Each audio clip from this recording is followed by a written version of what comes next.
रजत धातु, ये धातु वर्ग के अंतर्गत आने वाली दूसरी धातु है। इसे चांदी भी कहते हैं, सिल्वर और अर्जेंटियम भी इसे बोला जाता है। रजत यानी कि धातु, चांदी के बारे में सब जानते ही हैं।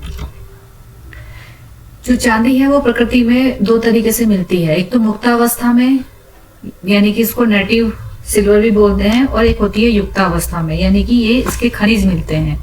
जो मुक्तावस्था में है ये प्योर पूरी 100% जो होती है सिल्वर धातु होती है, चांदी होती है। और जो युक्तावस्था में होती है ये इसके खनिज होते हैं। तो इन खनिज के अंदर जो चांदी है हम प्राप्त करते हैं। तो ये कितनी परसेंटेज में किस खनिज के अंदर रहती है तो उसका बताया गया। जैसे कि अर्जेंटाइट जो खनिज है उसके अंदर जो चांदी की मात्रा है वो 87.1% है। इसके अलावा सिरेजिराइट है यानी कि AgCl इसको बोलते हैं, इसके अंदर 75.3% है। ऐसे ही अन्य भी हैं जैसे पोलीबेसाइट है, प्रोसुटाइट है, पायरेजिराइट है, टेलुराइट्स, स्ट्रोमेराइट्स, अर्जेंटीफेरस टेट्राहेड्रल या स्टेफनाइट और पियरसाइट। जो सबसे अधिक मात्रा में जो पाई जाती है ये अर्जेंटाइट के खनिज के अंदर पाई जाने वाली जो रजत धातु ये रहती है। इसके जो भौतिक गुण क्या है यानी कि जो इसकी फिजिकल प्रॉपर्टीज क्या होती है। भौतिक गुणों में ये जो होता है नाइट्रिक एसिड और एक्वारेजिया जो होता है ये उसके अंदर चांदी जो है वो इजीली डिजोल्व हो जाती है। इसके अतिरिक्त जैसे कि इसकी धातु की एक अलग पहचान होती है, ये ताप और विद्युत की क्या है उत्तम वाहक, मतलब ये गुड कंडक्टर होती है हीट की और इलेक्ट्रिसिटी की। इसी तरीके से ये क्या होती है भूरे श्वेत वर्ण की होती है, ये भी सभी को पता है। जो चांदी रहती है वो व्हाइट कलर की दिखाई देने वाली होती है।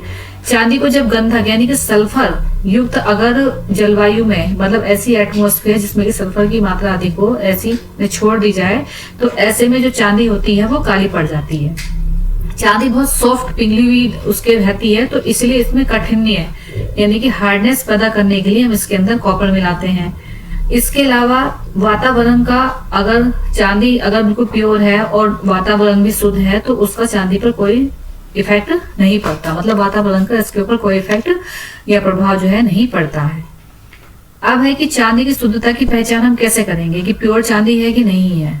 तो चांदी के लिए हम क्या करेंगे, अगर हम उसके ऊपर सल्फ्यूरिक एसिड की एक बूंद डालते हैं यानी कि एसिड है क्या है अम्ल है, इसके अलावा कोई हम मतलब एसिड अन्य भी ले सकते हैं। तो सल्फ्यूरिक एसिड की मात्रा हम जब इसके ऊपर डालेंगे तो जिस जगह पर बूंद डाली जाती है वहां पर गहरे नीले रंग का दाग, गहरे नीला या हरा कुछ वर्ण का जो दाग होता है वो पड़ जाता है। तो अगर वो पड़ जाता है तो इसका मतलब चांदी के अंदर ताम्र धातु मिली हुई होती है। क्यों, क्योंकि जो तांबी होता है वो सल्फ्यूरिक एसिड से रिएक्शन करता है। तो इस तरीके से जानना चाहिए। और अगर कोई ऐसा नहीं होता तो मतलब प्योर चांदी है। रजत के जो भेद हैं, रजत 3 प्रकार के इसके भेद बताए गए हैं रजत समुच्चयकार के अनुसार। एक होता है सहज, खनिज और कृत्रिम।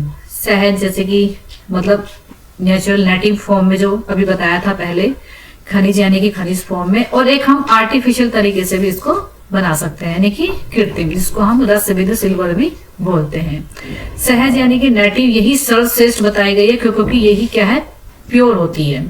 कहाँ से, जहाँ कैलाश पर्वत होती है वहां की मतलब वहां से प्राप्त है इस ऐसा ये कह रहे हैं। खनिज में जो होती है ये श्रेष्ठ बताई गई है, इसकी उत्पत्ति हिमालय पर्वत से है। कृत्रिम यानी कि रसविद श्रेष्ठ है, ये क्या है इसकी उत्पत्ति रस वेद से नाग वंग आदि के द्वारा इसकी मानी जाती है। तो कुल मिलाकर के देखा जाए तो रजत के 3 भेद इसमें बताए गए हैं। जो सहज रजत है ये क्या है, क्योंकि नेटिव फॉर्म में है तो ये दुर्लभ है, मतलब बहुत ही मुश्किल से मिलती है।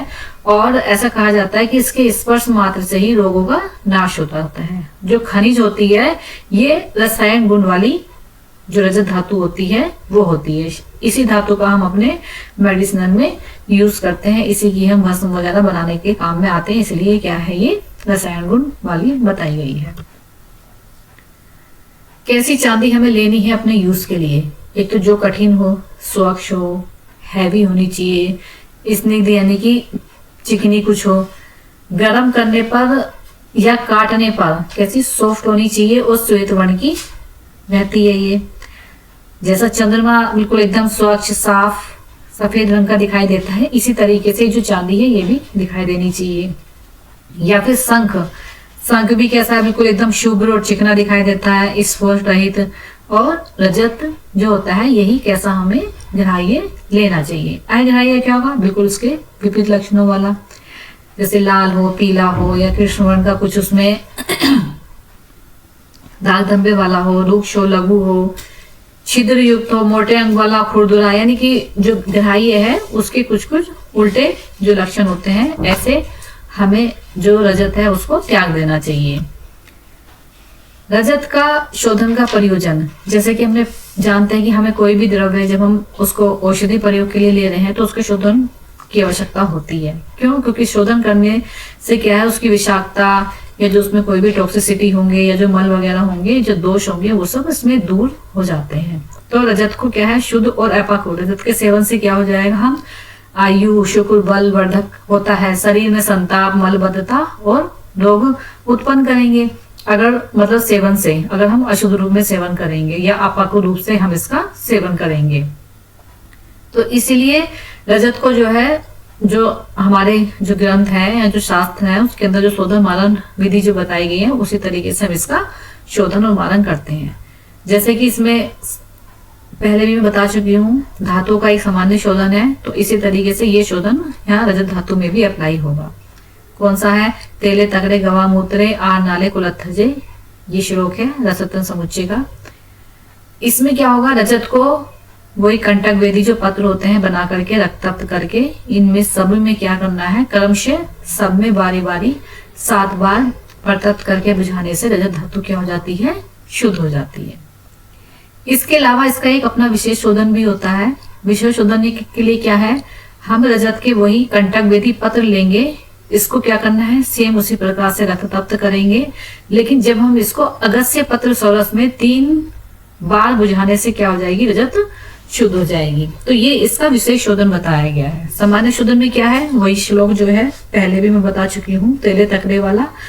विशेष शोधन में क्या है, रक्त तप्त करके रजत पत्र को अगस्त्य पत्र सोरस में 3 बार बुझाना होता है, या हम अगस्त्य पत्र सोरस की जगह कोई अन्य अम्ल द्रव्य भी ले सकते हैं, जैसे नींबू का सोरस या फिर चांगेरी सोरस। तो एक तरीके से देखा जाए तो ये अम्ल द्रव्य है। तो ये इस तरीके से जो चांदी है, ये इसका विशेष शोधन बताया गया है। रजत का मारन, मारन से हम रजत की भस्म बनाते हैं। इसके लिए क्या करेंगे, हम जो स्वर्णमाक्षिक और बिजोरा नींबू, ये 2 द्रव्य लेने होते हैं। तो स्वर्णमाक्षिक और बिजोरा नींबू को आपस में क्या करनी है, घोट करके इनको इसकी एक पिस्ती टाइप बना लेंगे। फिर उस पिस्टी को हम चांदी के पत्थरों के ऊपर लेप कर देंगे। फिर इन चांदी के पत्थरों को हम सराव संपुट में रख करके पुट देंगे, कितना, 30 फुट। और इस तरीके से हमें रजत की श्रेष्ठ भस्म जो होती है वो प्राप्त हो जाती है। तो क्या लेना है हमें, स्वर्णमाक्षिक और बिजोरा नींबू का लेप करके पुट देना होता है। किसके ऊपर लेप करना है, चांदी के पत्थरों के ऊपर।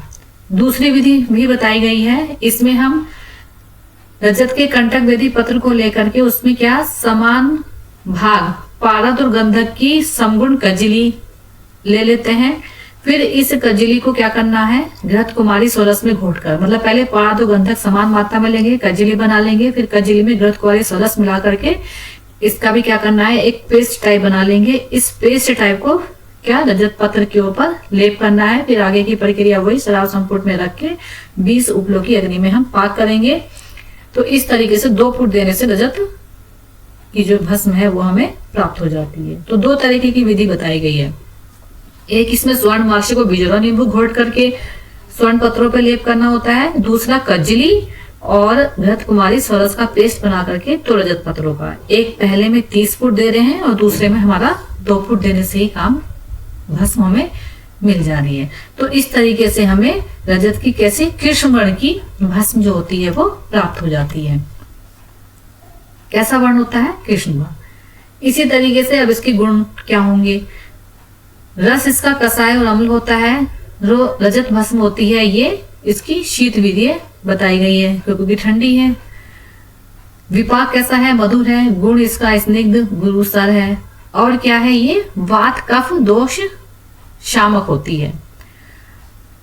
जठराग्नि प्रदीपक होगी, बल्य होगी, आयु और मेधावर्धक। यानी कि बुद्धि और आयु को बढ़ाने की रसायन है, तो मन में शिथिलता, ठंडक पैदा करती है। तो ये इसके रजत भस्म के गुण बताए गए हैं। इसके कुछ विशिष्ट गुण भी हैं। रजत भस्म को अकेले प्रयोग नहीं करना चाहिए। रजत भस्म क्या होती है, ये क्या करती है, कोष्ठगत जो बढ़ी हुई वात है उसका शमन करती है। जैसे कि अभी हमने पीछे पढ़ा वात कफ शामक है। ये रस रक्त आदि धातुओं में जो संचित पित्त होता है और जबड़े के ऊपर के जो भाग है उसमें जो कफ है उन दोषों को क्या करती है, शांत करती है। अत्यंत एक तरह से देखा जाए तो वात पित्त कफ मतलब सभी दोषों का लगभग शांतिर्दोष शामक है, इसीलिए तो ये रसायन है।